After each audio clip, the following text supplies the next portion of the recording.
Desde el punto de vista de la naturaleza, la mentira podríamos decir que es un mecanismo de camuflaje y de defensa para el éxito biológico tanto del pequeño insecto que intenta ocultarse de su depredador como de la persona que en el complejo entramado de las relaciones humanas persigue un objetivo cualquiera, sea el amor, la libertad, el reconocimiento social, el bienestar económico o la satisfacción de su sexualidad.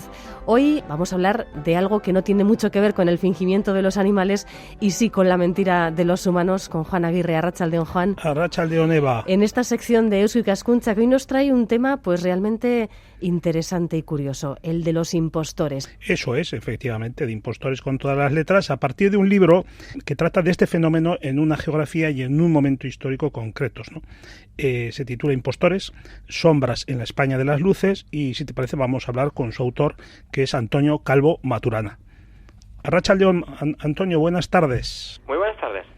Diré que este es un libro que apasionante, para ratos divertidísimo y muy instructivo sobre un periodo de la historia que describe pues las andanzas, nada ejemplares para la ortodoxia de su tiempo, de gente del pueblo que se hicieron pasar por nobles, incluso algunos por reyes, por cardenales, vidas de espías, de conspiradores, de europeos que se hacen pasar por musulmanes, de mujeres que se presentaban como hombres, de hombres que lo hacían como mujeres. Pero dentro de todo este catálogo, a mí lo que más me ha interesado, más allá de la anécdota, es que constituye todo un estudio sobre las mentalidades durante el antiguo régimen. Antonio, para arrancar, algunos historiadores sitúan la auténtica edad de oro, la edad de oro de los impostores, en el siglo XVI. Así se ha considerado, en el siglo en el que emerge el yo individualista y el reconocimiento de uno mismo. Sin embargo, has elegido como ámbito de estudio el siglo XVIII. ¿A qué obedece esta elección? Creo que el 18 es importante. Es verdad que el 16 es considerado la edad de oro de la impostura, por el antropocentrismo, porque el hombre se da cuenta de que es un individuo y que es capaz de transformarse, y eso es algo que se expande a través de la cultura y de la literatura en general. Pero creo que el 18 es interesante a la hora de hablar de impostores porque supone un momento en el que el Estado está intentando desarrollar nuevas formas de control sobre la sociedad. Es un Estado todavía en estado, de valga la redundancia, larvario, pero que ya, por ejemplo, está creando la extensión de los primeros pasaportes, que está intentando con su política, porque el Estado del 18 piensa que la población es riqueza y que hay que controlar a la población, y para controlarla hay que identificarla. Entonces, en este momento en que confluye el antiguo régimen con los primeros intentos serios de construcción de un Estado, que luego ya serán mucho más serios todavía en el siglo XIX, creo que esta confluencia entre un fenómeno y otro hace que el siglo XVIII sea especialmente interesante a la hora de estudiar la impostura. Así que se puede decir que hay épocas e incluso lugares más propensos que otros para la mentira, para fingir. Sí que los hay. Yo creo y defiendo que toda época es una época de impostura, que en todos los periodos históricos de la civilización humana ha habido gente que intentaba hacerse pasar por otra persona. Pero dentro de esta asunción general sí que creo que hay momentos, creo que hay épocas que son más propicios. Pues el siglo XVI también es una época de oro, por ejemplo, para la impostura, porque es la época de las guerras de religión y de las persecuciones religiosas. Entonces, muchas veces es el propio Estado, con una nueva ley, el que hace que la gente tenga que recurrir a la impostura. Momentos de persecuciones, momentos de guerra. También eso me lleva a otra idea que es importante, que es que el impostor no necesariamente, aunque sea un término que consideramos peyorativo, pero bueno, tal y como yo lo uso, el impostor no tiene por qué ser un delincuente, ¿no? Ni tiene que ser una persona amoral. A veces el impostor no es simpático, pues porque es una persona pues que huye de una persecución. Hubo muchos judíos en la época nazi que tuvieron que disimular que eran judíos, que tuvieron que disimular su identidad para salvar su vida. En las guerras, por ejemplo, pues hay muchos soldados, y en este caso pues ya sí que entra la picaresca, ¿no? Hay muchos soldados que se hacen pasar por superiores, que ven que su superior ha muerto en el campo de batalla y lo suplantan. Pues eso, hay escenarios que sí que son más, que fomentan más la impostura. Sí, la palabra clave, ya la has citado, Antonio, es identidad, ¿no? Todos los impostores juegan equivocadamente o equívocamente con la identidad, con su identidad. Un concepto que, según se explica muy bien en el libro, en el antiguo régimen era sobre todo visual. Hoy decimos que vivimos en una sociedad visual, pero es que se ve, como escribes allí en el libro, que la identidad se representaba. Era el gran teatro del mundo, ¿no? Sí, hoy en en nuestra sociedad impera mucho más el documento, el papel, ¿no? No te preguntan antes dónde tienes el título, antes que saber si realmente sabes de la materia de tu licenciatura, ¿no? Si uno va y pide, no sé, una tontería, un descuento de estudiante y tiene 70 años, pero va con un carnet de estudiante a un cine, pues bueno, tiene el carnet, ¿no? Pueden pensar, bueno, pues ya está, pues estará estudiando, que hay mucha gente mayor que estudia. No, el documento va por delante de uno. Sin embargo, en el antiguo régimen era lo contrario. El uso del documento, además los documentos eran preciosos, o sea que el que los tenía guardados, no los llevaba consigo, aparte de lo poco cómodo que es llevar un pergamino. Además es que el hecho de parecer, el hecho de aparentar, el hecho de que una persona vista como un noble y se comporte como un noble, es más que suficiente para presumir que es un noble. Porque si uno tenía el dinero para comprar la ropa propia de un noble y uno tenía la educación que se esperaba de un noble, no había motivos en principio para pensar que no lo era. Aparte que precisamente por eso el código de vestuario del antiguo régimen estaba muy marcado. Si uno se sentaba en una plaza a mediados del siglo XVI, XVII y XVIII, viendo cómo iba vestido una persona, podía perfectamente saber si era un campesino, si era un artesano, si era un noble, un clérigo, si era clérigo de qué orden era, si era una prostituta.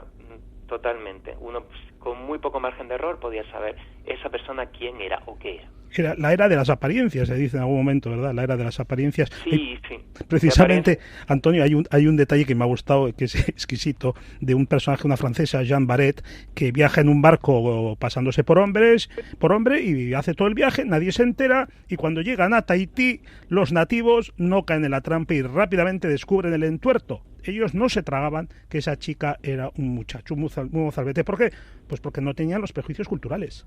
Exactamente, es una anécdota fascinante. Ver cómo nosotros estamos totalmente determinados por apariencias que asociamos a determinado colectivo.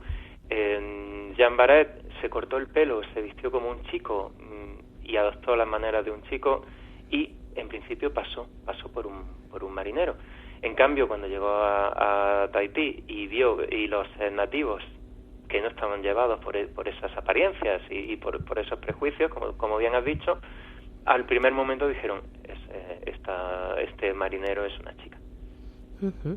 Luego está la cuestión de cómo demuestras la identidad, porque ahora tenemos todo tipo de carnés, de todo tipo de sitios, todo tipo de papeles que demuestran quiénes somos. Y si no, pues están las fotos, las huellas dactilares, incluso los análisis de ADN. Pero en el antiguo régimen, ¿cómo se podía comprobar que alguien era quien decía ser?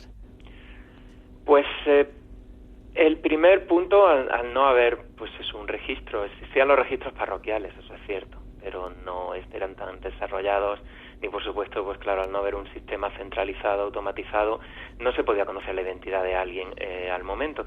Porque hoy día a lo mejor no podemos saber quién es alguien, pero sí que podemos saber muy rápido si no es, ¿no? Si yo digo que soy Federico Pérez, nacido en tal sitio, con tal DNI, se puede comprobar automáticamente si al menos estoy mintiendo. Pero entonces, el primer paso era el círculo social, por eso para ser un impostor, para cambiar de identidad, el paso fundamental era salir del propio círculo. Era salir de la ciudad de uno, del pueblo de uno, e irse bastantes kilómetros lejos, para empezar a cambiar de identidad. Una vez que una persona era detenida, si era detenida fuera de su círculo, era detenida lejos de su pueblo, las comprobaciones eran muy lentas. Se solía escribir a las autoridades del sitio donde decía ser, para saber si decía la verdad o no. El archivo parroquial. Los archivos parroquiales. Sí, por ejemplo, sí, el primer paso, si uno escribe al pueblo, bueno, el alcalde puede saber quién es, se puede hablar con la familia, y si no, si es una ciudad más grande, se puede comprobar en los registros parroquiales, y eso de hecho está en la documentación. Por ejemplo, para saber si una persona es un hombre o una mujer, porque muchas veces las mujeres que se disfrazan de hombre, si alguien se llamaba Antonia, se hacía llamar Antonio y mantenía todo igual. Así que bueno, había que ir al registro parroquial, si no a la familia, para saberlo. También había ya unos primeros pasaportes que empezaban a ser obligatorios, y algunos de ellos ya al final del 18 tienen descripción física.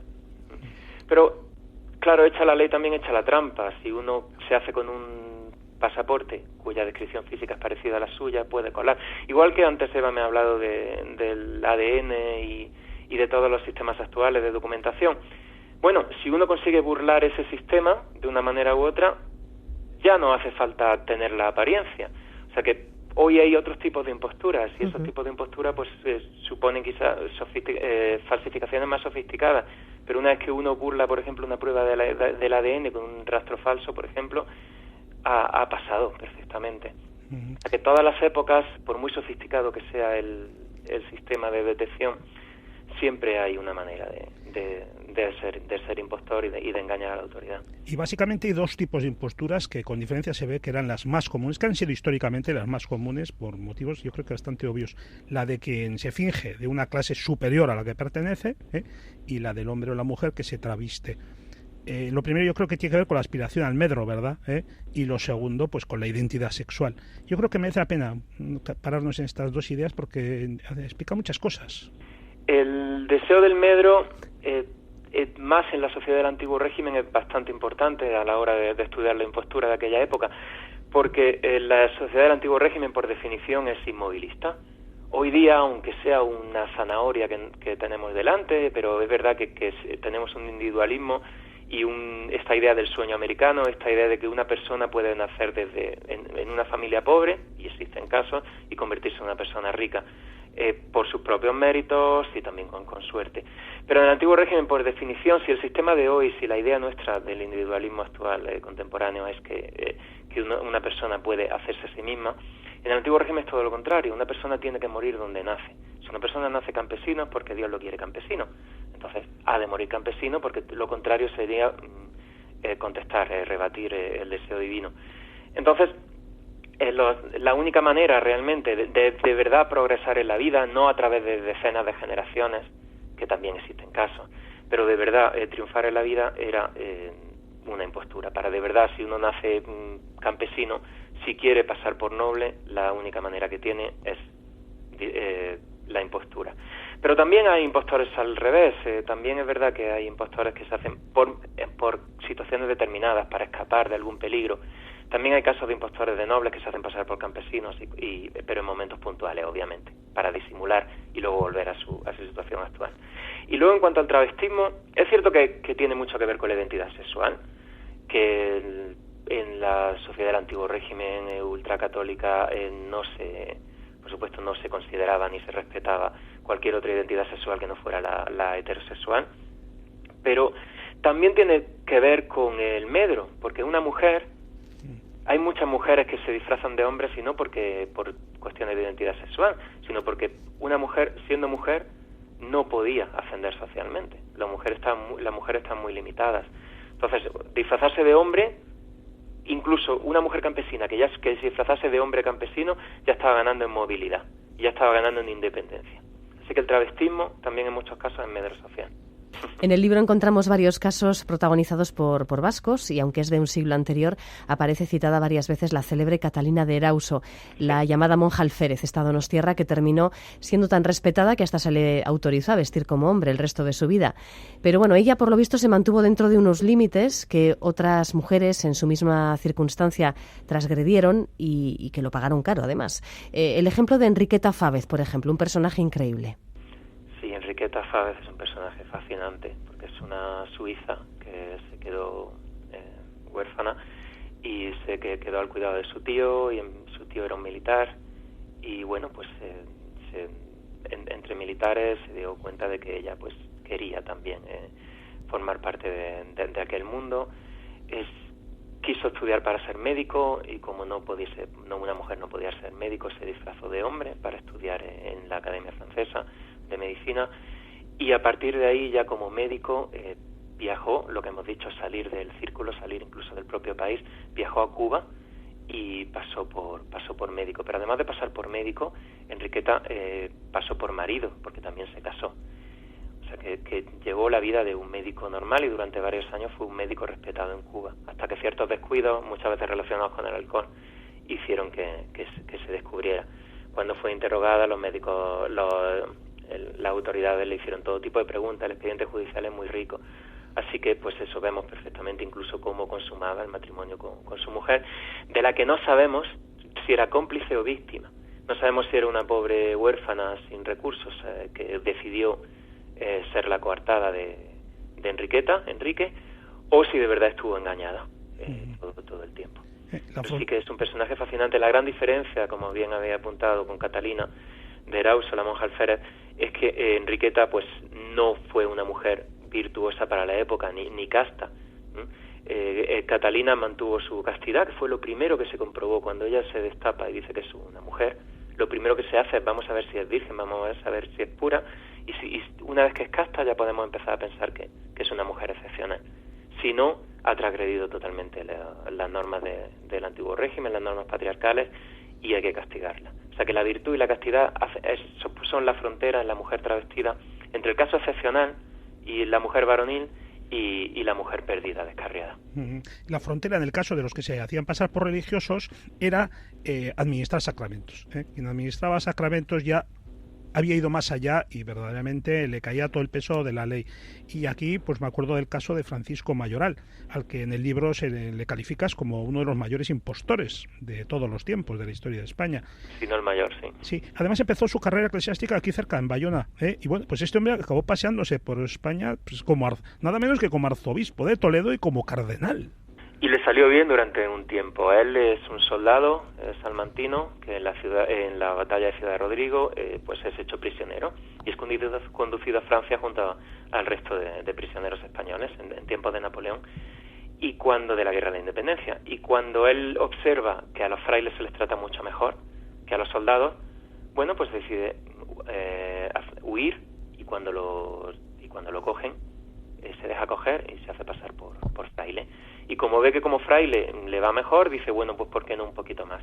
Entonces en los círculos, porque los prisioneros iban parando en diferentes ciudades, él en el hospital y con los círculos de franceses a los que se compadecían de los españoles y les ayudaban, se empezó a hacer pasar por alguien más. Empezó a hacer ver que él era alguien más, sin decir quién, porque el impostor, si es listo, no dice yo soy tal persona. Deja que el resto de personas adivinen quién supuestamente es.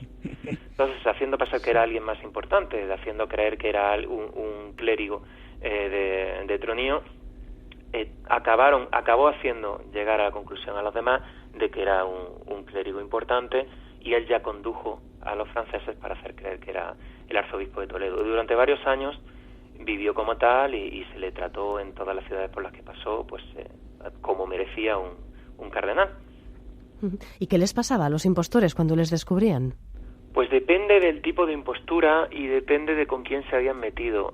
Hay mujeres como la monja Cérez o como Ana de Soto que incluso son premiadas. Bueno, se han hecho pasar por hombre, han sido soldados, han luchado con bravío, han sido valientes, no han hecho daño a nadie. Bueno, lo primero fundamental es vestirlas de mujer otra vez, salvo en el caso de la monja Alférez, que es excepcional, y después, bueno, pues a veces se les premia. Luego hay otros casos diferentes.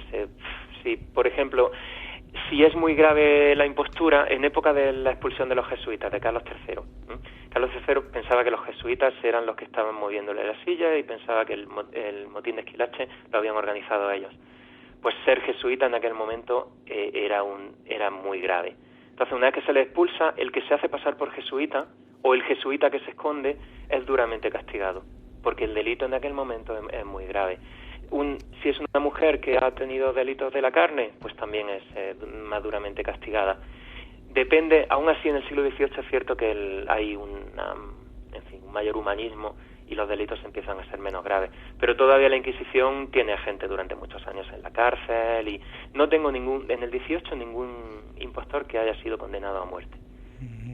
Después de leer estas páginas, Eva, hay una pregunta muy sugerente que se hace de Antonio Calvo Maturana, que dice, bueno, vale, estos son los que hemos descubierto, los que sabemos que eran impostores, pero ¿cuántos reyes, cuántos nobles, clérigos, incluso travestidos han podido triunfar en su impostura y han entrado en los libros de historia y hoy no lo sabemos, pero ahí están, ocupando páginas de honor y fueron en realidad falsarios que triunfaron? Sí, eso es algo que después de tirarte tantos años trabajando sobre impostores, uno tiene en la cabeza hasta qué punto una persona que yo estoy viendo es real o está fingiendo y hasta qué punto personajes que nosotros no tenemos ninguna duda de que eran quienes decían ser, eran realmente impostores. Pero eso también me lleva un paso más, que es que realmente ¿qué es un impostor? Porque si una persona se hace pasar por rey pero no le corresponde por sangre, ¿vale? Pero es un buen rey, actúa como un rey, todo el mundo lo considera buen rey. A lo mejor es mejor rey y mejor él que la persona a la que suplanta. Es que todo hace que uno entre en un juego de relativismo bastante grande, el tema de la impostura. Sí, sí. Bueno, ¿cuánto tiempo podía llegar a durar una impostura de este tipo? ¿Pudo ser que en algún caso a la muerte de un personaje ilustre de pronto se descubriera que no era quien era? Bueno, incluso si ya había un cambio de sexo, evidentemente ahí podía ser muy evidente, ¿no? En el momento del fallecimiento.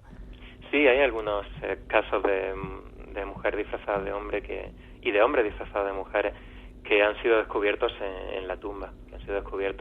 Bueno, al ser amortajado el cuerpo, cuando mueren. Uh-huh. Hay casos que pueden haber durado, como acabamos de decir, toda la vida y que no los conocemos, o sea, que sean casos ya perfectos, porque aquí yo solo conozco los casos que han sido descubiertos, claro. Los casos que al final fallaron, y hay todo tipo de imposturas en cuanto a la longitud. Los hay de larguísimo recorrido y los hay como para escapar puntualmente de un peligro, y gente que se disfraza por unas horas o por unos días. Entonces la casuística es enorme. Hay todo tipo de duración sobre la impostura. Uh-huh. Y como nos has comentado, Antonio, además, las causas que empujaban a estas personas a cambiar de vida, pues no siempre eran, por así decirlo, fruto de alguna intención oscura, por así decirlo, sino que muchas veces era un tema de protección personal, de ansia de libertad o de vivir tiempos mejores y en lugares mejores, porque en aquella época además la movilidad era en un momento dado tan reducida que a veces era la única forma de quizás de escapar de una vida, de un destino, en fin, muy, muy triste en un momento dado, ¿no? Era la forma de huir. Hay todo tipo de casos y uno como escritor, como historiador y también el lector, hay casos que no son simpáticos, porque bueno, dentro de nuestros códigos morales actuales pues vemos que hay alguien que había nacido en una situación muy difícil y que por su propia capacidad de transformarse, por su propia capacidad de entender los códigos que le rodean, porque también la impostura tiene algo de inteligencia. La impostura siempre es hija de su época y cada época tiene sus propios tipos de impostura. La impostura, por ejemplo, contemporánea que estamos viendo hoy, pues tiene mucho que ver con la manera en que funciona nuestra sociedad. Y para ser un buen impostor hay que también conocer los códigos que a uno le rodean y, digamos, volar sobre el prójimo y entender cómo funciona todo para reinsertarse en el mecanismo. Y sí es verdad que eso, que vemos algunos que engañan, que se aprovechan de la gente, y otros que dentro de esa picaresca pues nos caen bien, porque porque tampoco hacen tanto daño y porque consiguen cosas totalmente de novela. Venga, pues de todo el libro, de todos los personajes que pueblan tu libro, ¿cuál es el que mejor te cae? ¿Cuál es el que mejor me cae? Eso sí que es complicado. Creo que el que da lugar para una novela, aparte de Francisco de Mayoral, es el príncipe de Módena, porque es una persona increíble, es un criado de un guardia real francés, que es capaz de viajar a la Martinica y hacerse pasar por hijo del duque de Módena y vivir como un príncipe. Consigue que todo un séquito de nobles de la Martinica lo sigan a España. En España es capaz también de engañar a todo el mundo, incluso cuando se le descubre es capaz todavía de hacer que la gente durante años dude si eso no es, porque se le describe como una persona inteligente, como una persona que tiene una inteligencia natural, no ha recibido la educación para parecer un príncipe, pero sí que la tiene, sí que aparenta serlo. Hay huidas de todo tipo, hay luchas de espada. De verdad que creo que de hecho estoy dándole vueltas primicia a escribir una novela aparte sobre este personaje, porque de verdad que creo que es el que más juego da como impostor, porque es totalmente novelesco. Impostores, sombras en la España de las luces, de Antonio Calvo Maturana, editado por la editorial Cátedra, 400 páginas, ilustrado, un libro para pasar unos buenos ratos agradables y que me imagino además que se puede leer a ratos, ¿verdad, Antonio? Sí, mi idea cuando lo escribí era, el hipotético lector coja y digo, hoy me toca este impostor, luego el otro, he intentado que sea algo, científico, pero por otra parte accesible y entretenido, y que cada personaje, tenga un ratito de lectura. Sí, sí. Bueno, pues esperamos tu novela sobre el Marqués de Módena, Antonio. Muchas gracias. Ojalá, gracias. Gracias por habernoslo contado. Juan, venga. Gracias a vosotros. Venga, hasta la próxima.